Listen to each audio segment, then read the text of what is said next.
Umat yang jumlahnya terbesar, terbanyak, bahkan konon menurut catatan sampai 90%, tapi dipermainkan oleh mereka kelompok-kelompok kecil ini.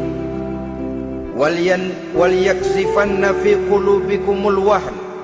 Pada saat itu di hatimu dicampakkanlah penyakit wahan. Sahabat kemudian bertanya, "Wa mal wahnu ya Rasulullah?" Apakah penyakit wahan itu ya Rasul? Beliau menjawab, "Hubbud dunya wa karahiyatul maut."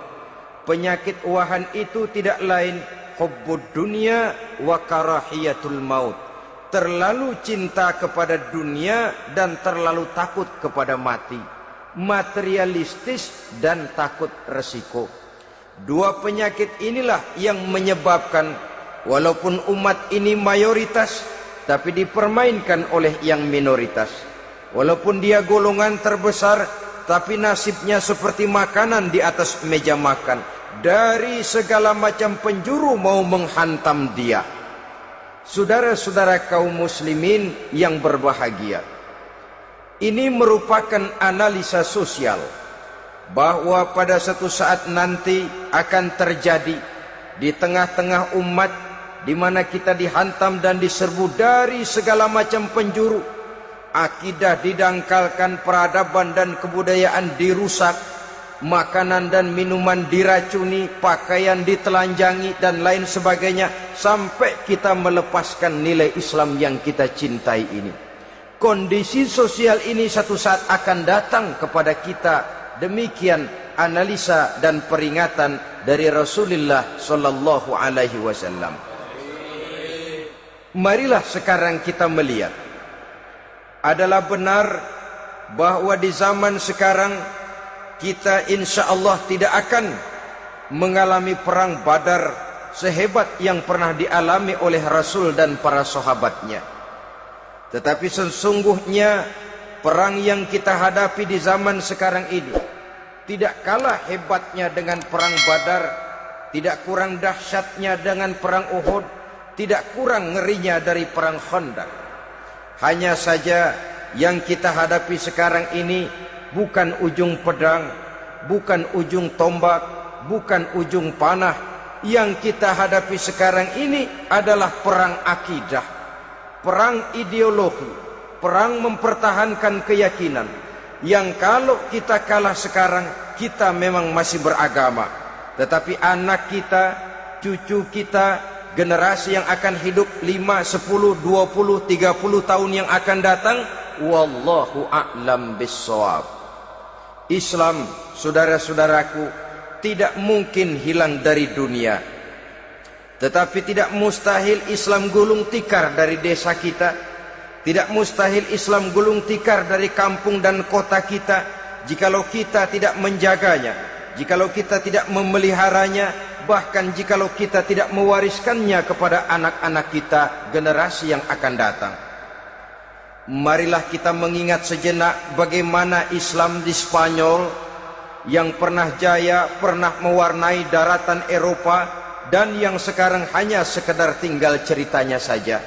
Ini pernah diperingatkan oleh Rasul dalam satu hadis, "Sayati ala ummati zamanun la yabqal Islam illa ismun wala minal Qur'an illa rasmun." Akan datang satu masa di tengah umatku di mana pada masa itu Islam ada tapi hanya tinggal sekedar namanya saja, dan Quran pun ada tapi cuma sekedar tinggal tulisannya saja. Apabila kita tidak mewariskan ini kepada generasi yang akan datang, maka serbuan-serbuan dari berbagai macam penjuru dari hari ke hari semakin kita rasakan kehebatannya. Tidak mustahil sejarah Spanyol akan terjadi di desa kita, akan terjadi di kampung kita, akan terjadi di kota kita.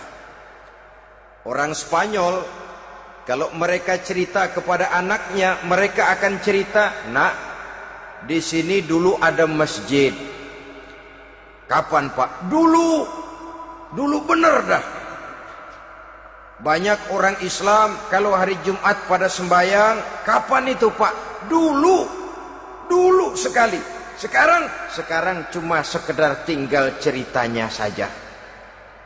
Bukankah sesuatu yang sangat tidak mustahil apabila kita tidak menjaga dan mewariskan Islam ini kepada generasi yang akan datang, maka serbuan-serbuan akan membawakan hasil yang diinginkan oleh para penyerbu itu tadi. Kita sudah menjadi umat yang mayoritas, tetapi umat yang mayoritas ini menurut Rasul dikepung sedemikian rupa, akidahnya didangkalkan, peradaban dan kebudayaannya ditekan sedemikian rupa, kehidupan sosialnya dibuat individualis, kemudian dari segi pergaulan, pakaian, makanan, minuman dan sebagainya diracuni, sampai dia tidak lagi berpegang teguh kepada agamanya. Dan dikala itu hilang kehebatan umat ini di mata musuh-musuhnya. Orang lain memandang kita ringan saja, enteng saja, satu umat yang sudah kehilangan wibawa. Padahal konon kabarnya kita mayoritas, tapi enak saja dikutak-kutik orang lain. Dan dikala itu di hati kita merajalela penyakit uahan. Penyakit uahan itu apa? Pertama, hubbud dunia, terlalu cinta kepada dunia. Terlalu cinta kepada dunia yang menyebabkan kita lupa akan tanggung jawab dan kewajiban, lupa meneruskan dan mewariskan Islam kepada generasi yang akan datang. Kita berlomba hanya untuk mengejar dunia dan seluruh isinya. Baik dia bernama material, baik dia bernama seksual, baik dia bernama pangkat, jabatan dan kedudukan, berlomba-lomba kita di dalamnya.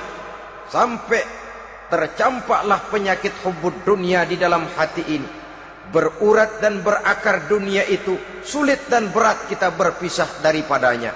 Akibatnya kemauan untuk berbuat demi dan atas nama agama sangat sulit terwujud di dalam kehidupan ini. Yang kedua, karahiyatul maut, terlalu takut kepada mati. Baik mati ajal, mati dalam artian yang sebenarnya, baik mati usahanya, baik mati karirnya, baik mati pangkat dan jabatannya. Sehingga dengan demikian akibatnya jatuhlah kita menjadi umat yang kehilangan wibawa di mata orang lain. Saudara-saudara kaum muslimin rahimakumullah, saya katakan tadi, perang yang kita hadapi di zaman sekarang adalah perang akidah.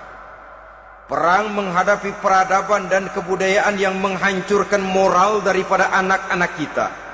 Perang menghadapi banjirnya maksiat dan munkarat, yang di tengah-tengah itu, di samping berkewajiban menjaga diri dan keluarga, kita pun juga berkewajiban menjaga anak-anak kita, generasi yang akan datang, mengarahkan dan mendidik mereka sesuai dengan yang dikehendaki oleh Allah Subhanahu wa ta'ala.